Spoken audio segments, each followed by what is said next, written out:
আসসালামু আলাইকুম রহমতুল্লাহি ওবরকাতুহু।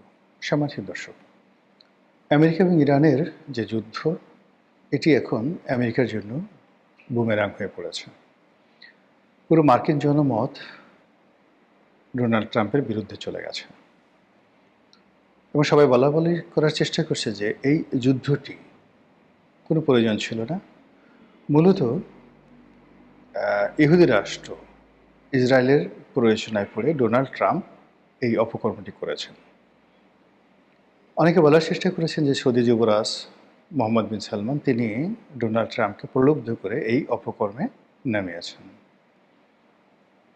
অনেকে বলার চেষ্টা করছে যে দেশে যদি যুদ্ধ না বাধত তাহলে এই যে আমেরিকার যে অ্যাপেস্টিন কেলেঙ্কারি, সেই অ্যাপেস্টিন কেলেঙ্কারিতে ডোনাল্ড ট্রাম্পের নাম যেভাবে আসছে, এতে করে প্রেসিডেন্ট হিসেবে তিনি বিব্রত হতেন, তার বিরুদ্ধে অভিশংসনের যাকে বলা হয় প্রস্তাব আসত। এর কারণ হলো যে অ্যাপেস্টিনের যে বালাখানা বা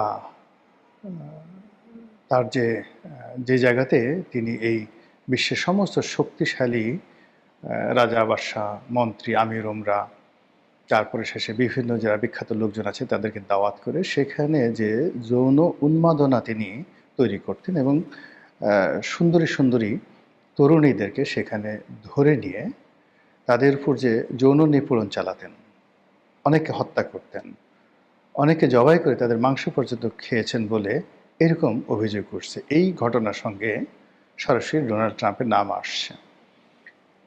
ডোনাল্ড ট্রাম্পের বিরুদ্ধে বহু যৌন কেলেঙ্কারি রয়েছে। তিনি একাধিক বিয়ে থা করেছেন, এটা যেভাবে সত্য, তার সঙ্গে সঙ্গে বিভিন্ন নারীর সঙ্গে অশালীন আচরণ, কিশোরীদের সাথে সেই যৌন উন্মাদনা করা, এরকম বহু অভিযোগ তার বিরুদ্ধে রয়েছে। তারপর সেই পতিতালয়ের নামকরা যারা পতিতা রয়েছেন তারা আমেরিকান সোসাইটিতে, তারপরে যে সকল ব্লু ফিল্ম পর্ন স্টার রয়েছেন তাদের সঙ্গে তার যে কুকীর্তি, এরকম বহু কীর্তি রয়েছে এবং এই সকল কীর্তির জন্য মানে মার্কিন যুক্তরাষ্ট্রের ইতিহাসে এরকম নির্লজ্জ, এরকম বেহায়া, এরকম চরিত্রহীন, এরকম পাগলাটে, এরকম খ্যাপাটে প্রেসিডেন্ট আসেনি। মূলত অবস্থা দৃষ্টি মনে হচ্ছে যে আমেরিকাকে আল্লাহর পক্ষ থেকে একটা শাস্তি দেওয়ার জন্য এরকম একটা বদমাইশ লোক সেখানে রাষ্ট্রপতি পদে আসীন হয়েছেন। তো আমেরিকার জনগণ বলছে যে অ্যাপস্টিনের যে নারী কেলেঙ্কারি, এটা নিয়ে মার্কিন আদালতে মামলা চলছে এবং সেই মামলায় ডোনাল্ড ট্রাম্পকে যেন হাজিরা দিতে না হয় এই জন্য তিনি এই যুদ্ধটা বাঁধিয়ে দিয়েছেন। হোয়াট এভার মেবি এই বিতর্কগুলো হচ্ছে। দ্বিতীয়ত যেটা হলো যে যুদ্ধে যেভাবে সফলতার কথা বলা হচ্ছিল, যুদ্ধের যে কারণগুলো আমেরিকান গভর্নমেন্ট আমেরিকার সাধারণ জনগণের কাছে প্রচার করছিলেন, সেটি এখন অপাঙ্ক্তে হয়ে গেছে, অবিশ্বস্ত হয়ে গেছে এবং এটা কেউ আর বিশ্বাস করছে না। তো এই অবস্থাতে যেটি হচ্ছে সেটি হলো ডোনাল্ড ট্রাম্প এবং তার যারা লোকজন রয়েছেন তাদের মধ্যে ভারসাম্যহীনতা দেখা দিয়েছে। ডোনাল্ড ট্রাম্পের ঘনিষ্ঠজন যারা রয়েছেন, যুদ্ধমন্ত্রী রয়েছেন, পররাষ্ট্রমন্ত্রী রয়েছেন, মানে প্রতিরক্ষামন্ত্রী রয়েছেন, পররাষ্ট্রমন্ত্রী রয়েছেন, তাদের যে সকল হোয়াইট হাউসের পেন্টাগনের বড় বড় জেনারেল রয়েছেন, তারা এখন একে অপরের বিরুদ্ধে কথা বলছেন। কথাবার্তাগুলোর মধ্যে কোনো ধারাবাহিকতা লক্ষ্য করা যাচ্ছে না। ফলে কি হলো, এটি ডোনাল্ড ট্রাম্পকে রীতিমতো মানে অস্থির বানিয়ে ফেলছে এবং তিনি অনেকটা পাগলের মতো প্রলাপ বলছেন। তিনি একবার বলছেন যে ইরানে যে ধর্মীয় নেতা নির্ধারণ করা হয়েছে, অর্থাৎ আয়াতুল্লাহ আলী খামেনির মৃত্যুর পর তার ছেলেকে যেভাবে ধর্মীয় নেতা বানানো হয়েছে তিনি সেটা মানেন না। তিনি বলেন যে তার সাথে পরামর্শ করে এরপর ধর্মীয় নেতা নিয়োগ করতে হবে, আদারওয়াইজ এই যুদ্ধ চলতে থাকবে। মানে কি বলবো, পরাজয়ের দ্বার প্রান্তে দাঁড়িয়ে যখন একটা মানুষ এভাবে কথাবার্তা বলে তার মানসিক যে সুস্থতা, এটা নিয়েই প্রশ্ন আসে এবং আমেরিকান জাতির উচিত এই লোকটির মানসিক সুস্থতা পরীক্ষা করা, নাম্বার ওয়ান। নাম্বার টু, তারা যেটা বলার চেষ্টা করছে, যেটা ডোনাল্ড ট্রাম্প বলার চেষ্টা করছে যে এখন ইরান তার পিছিয়ে পিছিয়ে ঘুরছে আলাপ আলোচনার জন্য, তিনি রাজি হচ্ছে না। তিনি বলছেন যে অনেক দেরি হয়ে গেছে। কিন্তু ইরান বা আমেরিকার এমন কোনো গোপন সূত্র, নির্ভরযোগ্য সূত্র কেউ বলতে পারবে না যে ইরানের পক্ষ থেকে এই ধরনের কোনো প্রস্তাব আমেরিকার কাছে গিয়েছে। অধিকাংশ যেটা আমরা জানতে পেরেছি সেটা হলো এই যুদ্ধে মধ্যস্থতা করার জন্য মধ্যপ্রাচ্যে আমেরিকার যে সকল বন্ধু রাষ্ট্র রয়েছে সে সকল বন্ধু রাষ্ট্র প্রাণান্ত চেষ্টা করছেন, রীতিমতো ধর্ণা ধরছেন আমেরিকার মানে ইরানের দরবারে যে এটা নেগোসিয়েশন করা যায় কিনা। কিন্তু ইরান স্পষ্টভাবে বলে দিয়েছে যে এই মুনাফেকের দলের সঙ্গে, এই মুনাফেক জাতির সঙ্গে, এই বেইমানের সঙ্গে, মানে ডোনাল্ড ট্রাম্পের সঙ্গে কোনো অবস্থাতেই নেগোসিয়েশন হবে না। যুদ্ধ চলছে, যুদ্ধের ময়দানে সমস্ত কিছু নির্ধারিত হবে। তো এই যে যা কিছু চলছে এখন আমেরিকাতে, এটি ক্রমশ আমেরিকার অর্থনীতি, আমেরিকার রাজনীতি, আমেরিকার যে সামাজিক বন্ধন এবং সর্বোপরি যারা শাসন ক্ষমতায় রয়েছেন সব কিছুর মধ্যে মারাত্মক অস্থিরতা তৈরি করে ফেলেছে। এখন এই যে অস্থিরতা, সেই অস্থিরতার নমুনাটা আমরা দেখতে পাচ্ছি সেই হোয়াইট হাউসে। এমন কিছু কাণ্ড ঘটছে যেটা আমার জীবনে, মানে ইতিহাস যতটুকু পড়েছি বা জীবদ্দশায় যা কিছু দেখেছি, এইরকম ঘটনা কখনো দেখিনি। আমাদের দেশে কি হয়, আমাদের দেশে দেখবেন যে গ্রামে খুব একটা সুন্দরী মেয়ে, সে পাগল হয়ে যায়। তো পাগল হওয়ার পর আমরা বলি যে একে জিনে ধরেছে, ভূতে ধরেছে। তখন রাজ্যের সব বৌদ্ধ, ওঝা, পীর, ফকির সবাই আসে। আবার এই মেয়েটিকে বেঁধে যারা বড় পীর, বড় ওঝা, তাদের বাড়িতে নিয়ে যাওয়া হয়। তারপর সেখানে সব অদ্ভুত কাণ্ড ঘটে। তেঁতুল গাছের ডাল দিয়ে তাকে পিটানো হয়, তারপরে শেষে ধূপ জ্বালিয়ানো হয়, এরপরে বেদ দিয়ে তাকে মারা হয়, বিভিন্ন মন্ত্র উচ্চারণ করা হয়, দোয়া দুরূদ পাঠ করা হয়, মেয়েটাকে বসিয়ে রেখে তার সামনে নৃত্য গীত করা হয়। নানা রকম ঘটনা, ভূত তাড়ানোর জন্য, জিন তাড়ানোর জন্য এই ধরনের ঘটনা আমাদের পল্লী বাংলায় ঘটে। প্রাচীন ভারতে যেটি হতো অশ্বমেধ যজ্ঞ, অর্থাৎ যখন কোনো একটা যুদ্ধে যাওয়ার প্রয়োজন হতো এবং প্রতিপক্ষ খুব শক্তিশালী হতো, রাজা নিশ্চিত ছিলেন না যে তার এই যুদ্ধে জয়লাভ করা তার পক্ষে সম্ভব কিনা, তখন তারা করতেন কি, অশ্বমেধ যজ্ঞ নামক একটি বিশেষ ধরনের পুজো করতেন। সেই পুজো করার পরে ব্রাহ্মণরা ধ্যান করে বলে দিতেন যে রাজা এই যুদ্ধে জয়লাভ করবে, তখন রাজা যেতেন। আর যদি বলতেন যে জয়লাভ করবে না, তখন রাজা সেখানে যুদ্ধ করতে যেতেন না। এটা হলো অশ্বমেধ যজ্ঞ।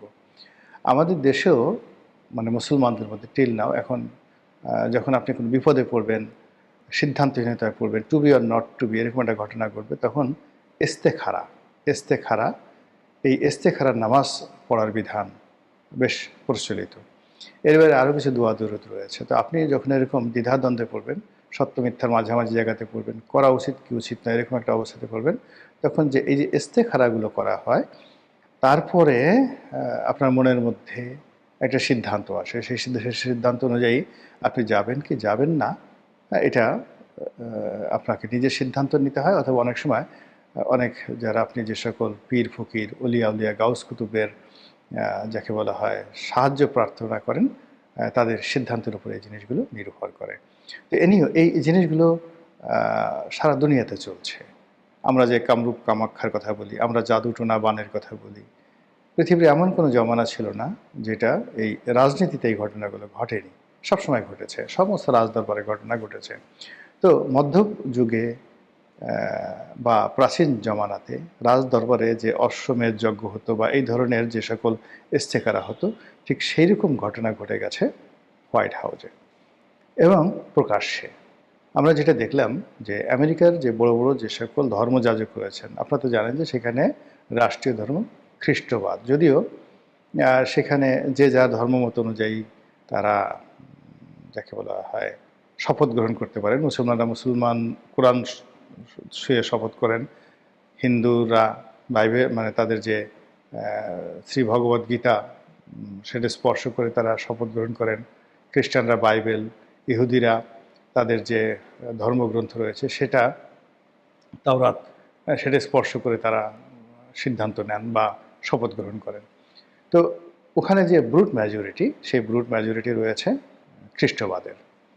তো সেই খ্রিস্টবাদের যত সব পীর আউলিয়া রয়েছে, এখন ওদের পীর আউলিয়া তো আমাদের মতো এরকম দাড়িওয়ালা নয়, বা ওদের পীর আউলিয়াগুলো আমাদের মতো জুব্বা টুব্বা পরে না। ওরা ওই ডোনাল্ড ট্রাম্পের মতো প্যান্ট শার্ট পরে এবং ওদের মধ্যে অনেক নারী যারা পীর রয়েছে, খ্রিস্টান পীর রয়েছে আমেরিকাতে, তারা হয়তো দেখা গেল যে সেই মেডিলিন ব্রাইটের মতো বা হিলারি ক্লিন্টনের মতোই পোশাক আশাক পরেন বা কন্ডোলিসা রাইসের মতো পোশাক আশাক পরেন। তো এইরকম অনেকগুলো ছবিতে যেটা দেখলাম না হলে 50 জনের মতো বিভিন্ন খ্রিস্টান ধর্মের পীর মাশায়েখদেরকে ডেকে এনে ওখানে বিশেষ দোয়া দরুদের ব্যবস্থা করা হয়েছে, ইবাদত বন্দিগির ব্যবস্থা করা হয়েছে, এবং তারা সবাই দোয়া পড়ে ফু দিচ্ছে, ঝাড় দিচ্ছে, ঝাড়ফুঁক করছে, ডোনাল্ড ট্রাম্পের মাথায় হাত বুলিয়ে দিচ্ছে।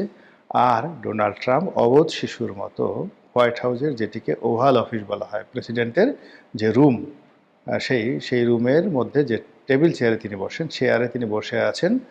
অনেক সময় ছাত্ররা দেখা গেল যে সারাদিন পড়াশোনা করার পরে মুখস্থ হচ্ছে না, হাত দুটো সামনে রেখে মাথাটা নুয়ে দিয়ে, মানে খুব বিষণ্ণ অবস্থায় যখন একটা মানুষ বা একজন ছাত্র নিজের ব্যর্থতার কথা চিন্তা করে, বারবার চিন্তা করে, কেন আমি মুখস্থ করতে পারছি না, কেন আমি পরাজিত হচ্ছি, কেন কেন কেন, এরকম যখন ভেঙে পড়ার অবস্থা হয়, তখন তার যে অভিব্যক্তি, ঠিক সেই অভিব্যক্তি ডোনাল্ড ট্রাম্পের। এবং সেই অবস্থাতে যারা ধর্মগুরু রয়েছেন তারা তাকে ঝাড়ফুঁক করছেন। হোয়াট ডাজ ইট মিন? এর অর্থ কী? এর অর্থ ডোনাল্ড ট্রাম্প পেন্টাগনের উপর তার বিশ্বাস হারিয়ে ফেলেছেন। এর অর্থ তার যে মারণাস্ত্রগুলো রয়েছে, বিটু বোমার বিমান রয়েছে, তার যে সেই দূরপাল্লার ক্ষেপণাস্ত্র রয়েছে, তার যে আব্রাহাম লিঙ্কন নামক ওয়ারশিপ রয়েছে, জেরাল্ড ফোর্ড নামক যে ওয়ারশিপ রয়েছে, দুনিয়া কাঁপানো যে সকল তার প্রযুক্তি রয়েছে, সবগুলোর প্রতি তিনি বিশ্বাস হারিয়ে ফেলেছেন। তার যে অহমকে বোধ ছিল, তার যে আত্মবিশ্বাস ছিল বিজয়ী হওয়ার ব্যাপারে, সেটা তিনি হারিয়ে ফেলেছেন।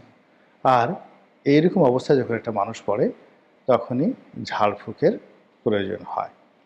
এবং আশ্চর্যের ব্যাপার হলো যে মানুষ ঝাড়ফুঁক করে, কিন্তু ঝাড়ফুঁক করার পরে কেউ ওখান থেকে রিগেইন করেছেন, ওখান থেকে ফিরে এসে বিজয়ী হয়েছেন, প্রতিপক্ষকে পরাজিত করেছেন, এরকম নজির রাজনীতিতে নাই। রাজনীতিতে নেই।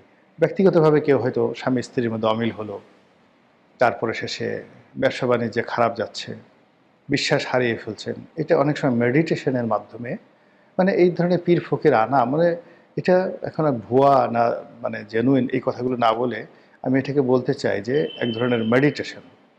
তো এক ধরনের মেডিটেশন করে কখনো কখনো ব্যক্তিগত পর্যায়ে মানুষ ঘুরে দাঁড়াতে পারে, যেভাবে রবার্ট ব্রুশ ঘুরে দাঁড়িয়েছিলেন। তিনি পাহাড়ে গিয়ে একা একা মেডিটেশন করেছিলেন। 17 বার পরাজিত হওয়ার পর তিনি একটি মাকড়সাকে দেখে তিনি উদ্বুদ্ধ হয়েছিলেন। একইভাবে নেপোলিয়ন বোনাপার্ট, তিনিও 3-4 বার ঘুরে দাঁড়িয়েছিলেন, কিন্তু বিজয়ী হতে পারেননি। তো সেক্ষেত্রে ডোনাল্ড ট্রাম্প যেভাবে ভেঙে পড়েছেন এবং যেভাবে নজিরবিহীনভাবে তিনি সেই খ্রিস্টান ধর্মগুরুদেরকে হোয়াইট হাউসে ওভাল অফিসে নিয়ে তাকে ঝাড়ফুঁক করাচ্ছেন, যেভাবে তার চলনে বলনে অসামঞ্জস্যতা দেখা দিচ্ছে, যেভাবে তার কথাবার্তায় অসামঞ্জস্যতা দেখা দিচ্ছে, যেভাবে হাঁটতে গিয়ে তিনি ঘুরে পড়ছেন, ডানে যেতে গিয়ে তিনি বামে যাচ্ছেন, এবং মানে নিজের অজান্তে অদ্ভুত সব ঘটনা। তিনি এতটা সাইকোপ্যাথ হয়ে পড়েছেন, যেটা আমি দেখলাম যে তিনি একটি ওভাল অফিসে বৈঠক করছিলেন প্রেসিডেন্টের সুরক্ষিত প্রাসাদে, হোয়াইট হাউসে, এবং মিটিংয়ের মধ্যে অল অন এ সাডেন সম্ভবত জানালার বাইরে কোনো শব্দ হয়েছে, হালকা কোনো শব্দ, সেটা কোনো পাখি করতে পারে, কোনো বানর করতে পারে, বা ছোট্ট গাছ থেকে কোনো ফল পড়তে পারে, এনিথিং। কিন্তু তার কাছে মনে হয়েছে ইরান বোধহয় ক্ষেপণাস্ত্র নিক্ষেপ করেছে। ফলে তিনি তড়িঘড়ি করে বৈঠক থেকে উঠে একটা দৌড় দিয়ে তিনি জানালার দিকে চলে গেছেন। এই দৃশ্য আবার এখন ভাইরাল হয়ে গেছে। তো এইরকম মানসিক বিকারগ্রস্ত হয়ে পড়া আমেরিকার প্রেসিডেন্টের জন্য মূলত আমেরিকার পরাজয় অনিবার্য করে তুলবে। অন্যদিকে ইরানের বিজয় এটাকে সম্ভব করে তুলবে। আসমানের মালিক আল্লাহ, তিনি ভালো জানেন, এই জমিনের ফয়সালাকারী তিনি। আমরা সবাই তার বান্দা, সবাই তার চাকর, তার হুকুমের বাইরে আমাদের কারো সাধ্য নেই। আমরা পাপী, আমরা তাপী, আমি নিজেও পাপী। আমাদের অনেক ভুল হয়, ভুল এবং ভ্রান্তির কারণে দেশের ভিতরে, পরিবারে, ঘর সংসারে, সমাজে, মন মস্তিষ্কে, শরীরে নানা রকম অশান্তি তৈরি হয়। আজকের এই দুনিয়াতে যে অশান্তি হচ্ছে, এগুলো সবই আমার, আপনার, এই পৃথিবীবাসীর দুই হাতের কুকর্মের ফল। আল্লাহর কাছে ক্ষমা চাই, মাপ চাই, দয়া চাই আল্লাহ এই যুদ্ধ থেকে পৃথিবীকে বাঁচান, এই যুদ্ধের ভয়াবহ পরিণতি থেকে বাংলাদেশকে বাঁচান। আর আমি এবং আমার এই যারা সম্মানিত দর্শক এই অনুষ্ঠান দেখছেন, আল্লাহ আপনি আপনার আপন রহমতের চাদর দ্বারা আমাদেরকে আচ্ছাদিত করে রাখেন, বরকত দ্বারা আমাদেরকে পূর্ণতা দান করেন। এই পবিত্র মাহে রমজান